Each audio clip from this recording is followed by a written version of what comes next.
Coming up on the Open Source Podcast with Tony Motley, photographer and branding expert Shawn Lee.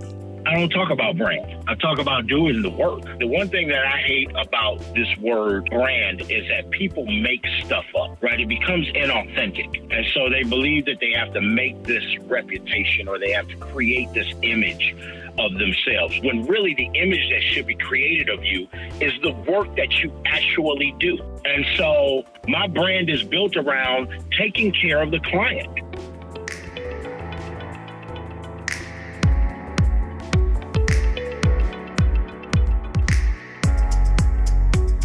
Shawn Lee is the head of diversity for the photography industry. These photos have been exhibited in extraordinary places around the globe, such as London's West End.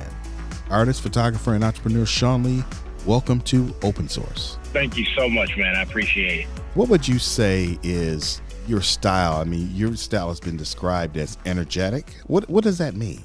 I'm a high energy individual. So let me say this. I really, really love people. And I think that comes through and comes across in my work in photography. And so I love portraiture. And so as I engage people, the same level of energy that I engage people with is the type of energy I think that comes across in my photography, right? So, for example, a high school senior who runs track will capture that senior exploding off the line, right? Mouth wide open, sweat flying everywhere. And I have a commercial style that I think is really, really captivating and really exudes the personality of the people that I photograph. Now, you're the head of diversity for the photography industry. What does that mean, and what does that entail? What does that involve with you?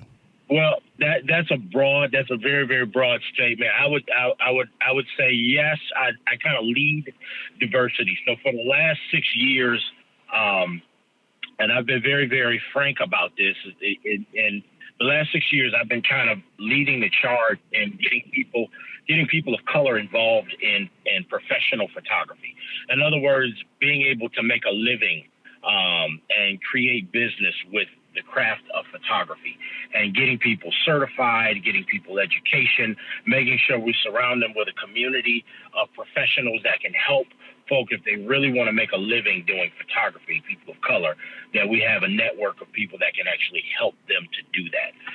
Since I've started, there have been 4 photographers that have opened up their own studios and gone full-time as photographers. We've had photographers that have photographed for professional sporting teams. We've had photographers get major contracts with companies and corporations and all of those types of things. And so I kind of help lead the charge and kind of am the big brother of people who really want to do this. And we surround them and wrap our arms around them and make sure they have what they need to be successful. And so what are some of the barriers and challenges that you're trying to help these folks overcome? Oh, man, I'm going to tell you right now, especially for people of color, the one thing that I find we don't value as much, especially in the artistic range, is we don't value the education. And so some of the biggest hurdles that we have had to overcome is getting people to invest in themselves and actually become professionals. The hardest thing I've ever done in my life was actually spend money to invest in my own education. But once I did, you couldn't turn the spigot off. I was so glad that I did. And so getting people to see the value of education and investing in your own craft and becoming a professional is probably the biggest hurdle, right? And then secondly, above that is getting people to open up doors for us so that we can walk through them and start to plant our feet and plant roots in certain places and create business. I want to go back to the idea of education, and what have you, what has it done for you? What have you gained from that experience? Oh my goodness. Education. You have to be, when I started out, we talk about Detroit going through bankruptcy. And right before that, I started out and there was nobody would hire me. Right. So the photography industry has been white. It's been white for 150 years. And I don't say that as angrily. That's just the truth. Because I serve with a lot of of my Caucasian brothers and sisters, right? It's been white for 150 years. Um, and so when I look at business, right? People who get business on a professional level were not people who looked like me, right? We didn't dwell in those circles of people who had budget and could spend thousands of dollars on prints to put on their walls. And so the problem that I came into play with was I needed to be good, but not only did I need to be good, I needed to be educated, and I needed to be at a level with my counterparts, with my Caucasian counterparts, where people respected what I did at a level of education that they also had. So I had to get that, and I had to be probably 10, 12, 13, 14 times better to be respected and to start to enter into that realm and enter into those circles of business. It did amazing things for me, especially as a man of color. Now, you've also done a TED Talk, and tell me how you got involved in that, and what was your talk about? Oh, man. So first of all, I'm director of photography for TEDx Detroit, an absolutely amazing organization. We do about 5,000 people every year in Detroit, in the Detroit area, with TED Talks. And so being director of photography has allowed me to build my own team and all of that stuff. But with all of the work that I do, all of the nonprofit work that I do, and the mentoring that I do with our organization and with our conference, Charlie Wohlberg, who was the curator of TEDx Detroit, thought that it'd be a great idea for me to do a talk on the give back. I'm a Detroiter. Detroit, Michigan for life. I'm born and raised, live in Detroit, and I love my city. And so we partner with several entities to give back. So not only am I a photographer, we give back to the community. And so that is what my TED Talk was about, was using the artful craft of photography in order to benefit society. And it was called Becoming More Than Just a Photographer. That's what my TED Talk was about. And so how does photography give back to society? How's that work? Oh man. So I have a conference called the Rock That Photography Conference and Trade Show. It's called Rock That because I say rock that all the time. It's my term for making life happen. And so how does photography give back? I don't know if it's just photography. I think it's people who give back. I just happen to be a photographer. And so I said, well, this is what I do. This is my passion. It is my career. It's what I love. How do I combine that with the city that I love and the people that I love, which are Detroiters, and make something significant happen, and bring and collide my worlds together? And so what we did at my conference, man, was I make it a point to give back to community. And so we partner with the Neighborhood Service Organization every year.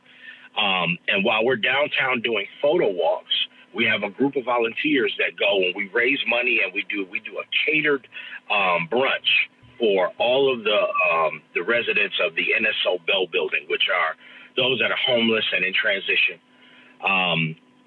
And we cater brunch for them. We did care packs for the Tumani Center, which is their crisis center. And so we did catered lunch for about 200 folk, and did care packs, about 300 care packs for the Tumani Center, socks and all of the stuff that they needed. And we do it every year as a part of our photography conference as a way to give back. We just believe in investing in people, because you never know where you may end up. I also believe in the success of our youth. And so we have middle schoolers and high schoolers come to our conference for free. And so we have the best talent of color in the world come to Detroit for 3 days of photography instruction. And we have our middle schoolers and high schoolers who are interested in art and interested in photography. We fit their bill for them to be there for 3 days of top-notch instruction with some of the best in the world. And so I know I'm talking a lot, but man, I love talking about this stuff.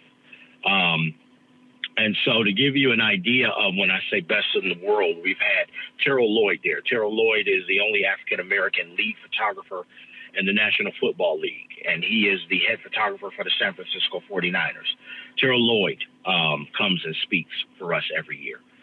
Terry White, who is a Detroiter himself, but now lives in Georgia, is the worldwide design and photography evangelist for Adobe Systems. He travels worldwide and is a black man. And he comes every year and teaches. We have Audrey Woolard, who is the only black woman speaking on world stages, sponsored by Nikon and sponsored by Profoto, right? She comes every year and speaks for us. And so we put our young people in front of real, tangible, working professionals who have longevity and make money in the industry. And so I think that it's important that they have that opportunity, and we let them have those touch points. I want to go back to the idea with the neighborhood service organization, and that it's a group that serves a homeless and underserved population. What has been the feedback from any of those people that you've worked with, some of the clients there? Have you had any reaction, any responses from those folks, that population at all? The response that we get is a response that we have when we are there. They are in transition, and so what I love about that, and we've worked with Clay, Sheila Clay, who is she was the CEO and is now working under the mayor for the city of Detroit. But at that time, when we do that stuff, the response is amazing, right? People come down, they eat, and we play music and we kick it with them. There's not much follow up after that, but I can tell you that the people there are very grateful for what we do. And I make it a point to, we go through training. This is how important this is. We go through training to make sure we don't treat them any different than anybody else. And so we have food together.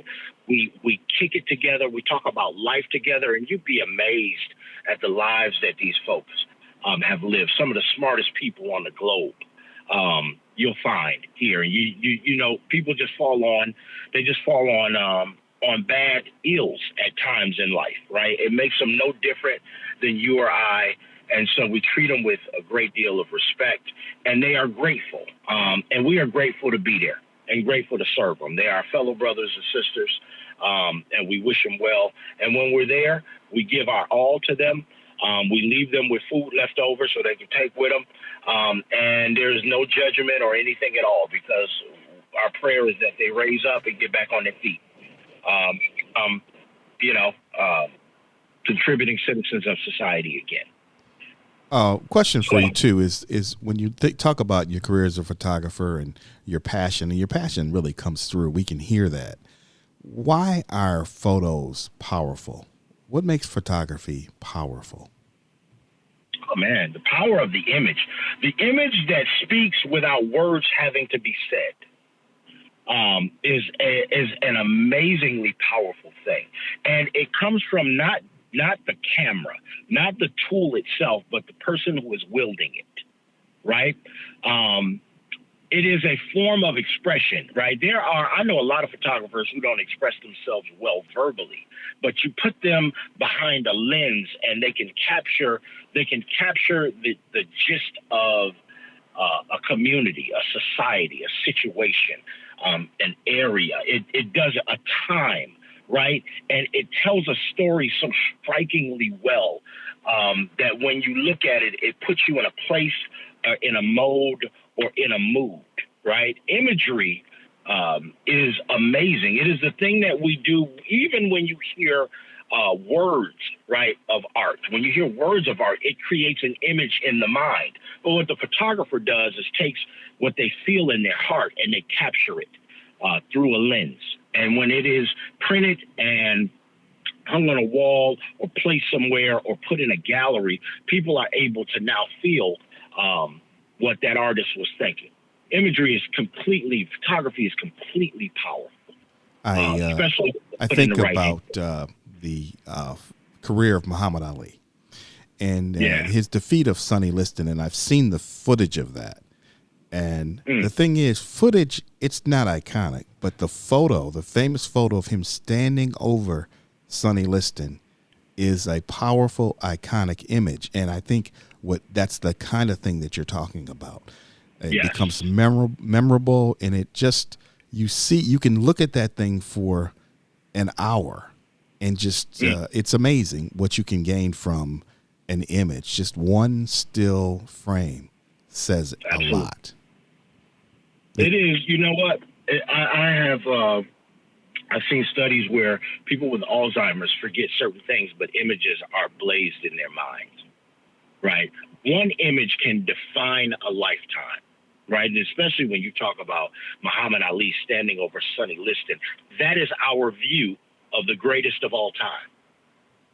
Oh, absolutely. I mean? There are other photos. I mean, think about the image of that almost naked child in Vietnam as the soldiers are taking the streets there. And it just, certain things, they speak to a moment in history, a moment in our culture.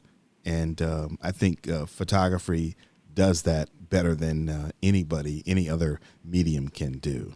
So I understand why. What other opportunities has photography offered you in life?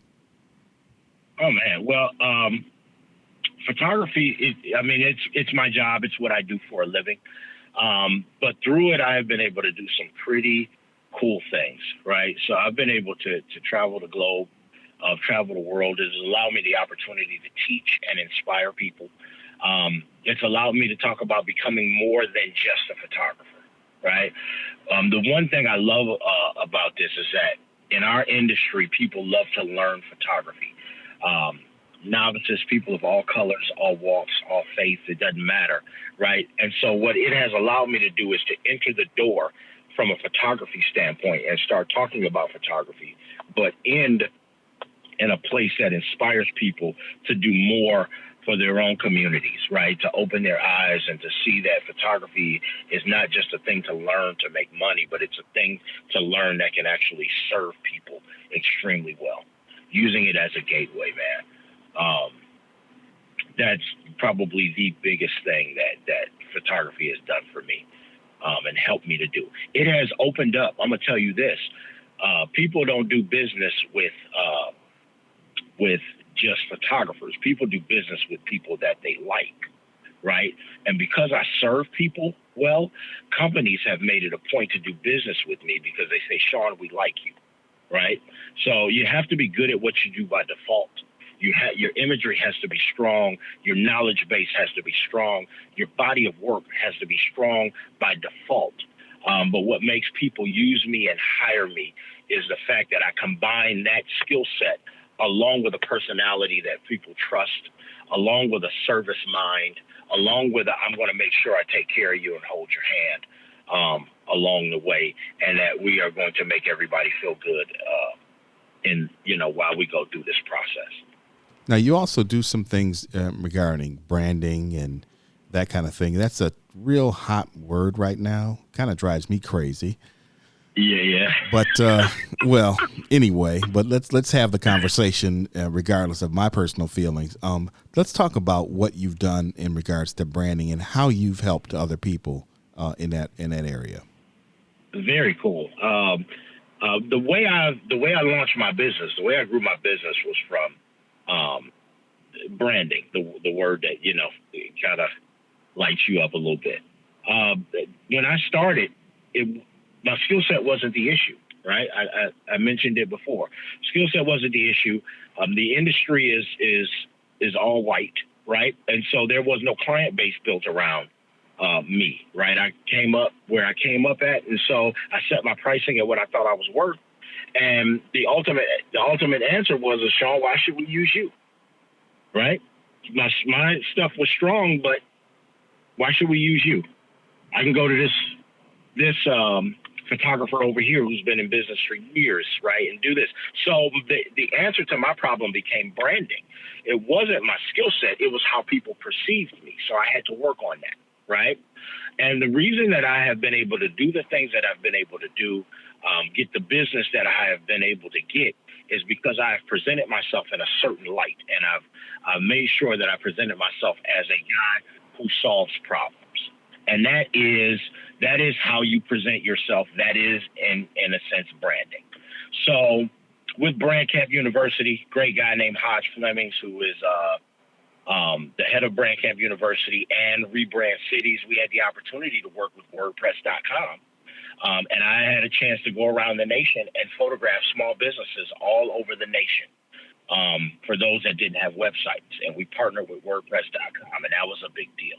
I was also the official photographer for Motor City Match, which was the mayor's program for funding small businesses and for getting small business owners, building owners, right, matching them up so that business could take place in the city of Detroit. It was my job to photograph all of the winners, right? So I was the official photographer for Motor City Match. All of that is a part of getting that stuff help with my branding, right, and vice versa. And so I'm kind of known as the small business photographer of Detroit, right? And that is a brand. So when you serve people well, when you take care of people, when you solve problems well, it becomes your reputation, and your reputation is your brand.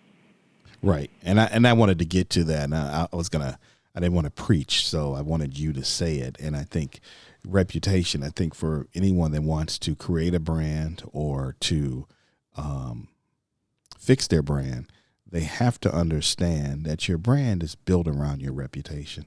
It's what people say about you, think about you when you're not there.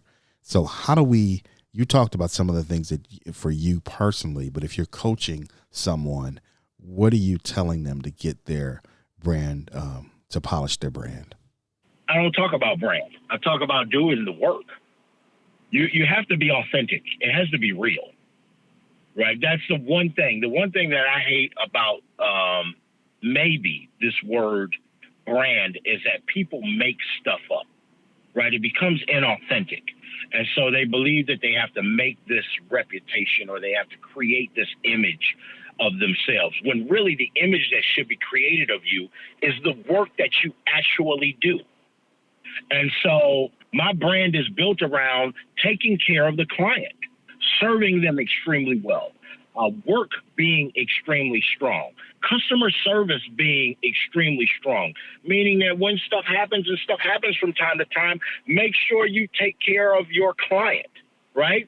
Always stay learning, stay in a place of education. So my advice to people is quit trying to be something and be it. And being it is a process. It takes time, but you got to be the real deal. You have to be authentic and be what it is you want people to think about you, and they will think that about you. You can't pursue an image of yourself. You've got to, like you said, it's got to be authentic. You've got to be that. You can't fake that. If you create the image, there's no foundation to it, and you can't sustain it. You can't sustain it long term because it's not who you are. Your brand is who you are. It's what you do day in, day out. Good days, bad days. When you don't feel good, it is what you think about, what you eat, what you dream, what you see, what you say, what you do. Do it. And people have they have this aversion to work ethic. And that's really what it is. Brands are built over time. Right. You've got, like you said, you can't pretend, you can't fool people into believing you have a skill set or that you are something that you aren't. And I think a lot of the conversations we hear about branding, I think indirectly they're kind of telling people that they can assume a certain posture, but you can't. You have to be that. And if you're going to be successful, you're going to have to travel that way. You can't fake it. You can't fool people. And I think it's a mistake to try to do that. When you approach work, is it the lighting? Is it the composition? What's your strength? And then where do you attack an opportunity to take a photograph? How do you see it? I always, first and foremost, my style is varied, and so what I mean by that is I always approach photography from the standpoint of how will it best serve the customer, and then how do I apply my style to serve the customer's end result. And so I think what makes me different is that I consult with every client, right? And we hold their hand and we have a conversation and we make them do some homework. Most of the stuff that they haven't thought about. And so people will say, well, Shawn, I want you to take my photograph, for example, a headshot. And then my question to them becomes, okay, how do you want the public to perceive you? That's a question that they haven't heard before. And it leads us down a path of creating, right? Do you want to have on a gray suit or a blue suit? Is your hair long or is it short? Do you want to be perceived as a rock star or as an astute professional? And once you get the answers to these questions, then it determines how we set up for a particular session. It determines whether we do dramatic lighting or high key lighting, whether we're outdoors or indoors, right? Whether it's a fresh look or a very stern, very dramatic 3-to-1, ratio type of look. And so I believe my strength is in the actual consultation of the client. And the reason they keep coming back is because people feel well served and they actually become the art director of their own session. That's amazing. And I think if I was coaching someone, first they'd have to be skilled and educated enough to be able to pull that off. But I think in an ideal sense, what you said there is probably the proper way, and in my mind, the only way to really approach it. I just think that you have to be at this for a long time. You've got to serve people. You've got to put your clients first. And I think a lot of people forget that. It's not about you. It's about the people that you're serving, that you're taking care of. Absolutely. I told somebody one time, it's not that there's not money out there. It's that we have to be creative in how we solve problems to get it, right? People pay for their problems to be solved. Well, how do you solve their problems? Find out what they are and then creatively find a way to solve them and serve them well. That's a great statement. I think that's a good place to wrap it up. Shawn, I really enjoy your energy, your enthusiasm, your sense of community, and your passion for education. I think those things are really hallmarks of a great person, a great photographer. And I really appreciate you being on Open Source with us today. Man, thank you so much for having me. I so appreciate you all. Thank you, man. This has been awesome. Thank you. Our guest has been Shawn Lee, photographer, entrepreneur, just all around genius in terms of creating images and creating and sustaining a brand. Everyone, if you like the show, rate the show, share the show, and we'll talk to you next time. Thank you.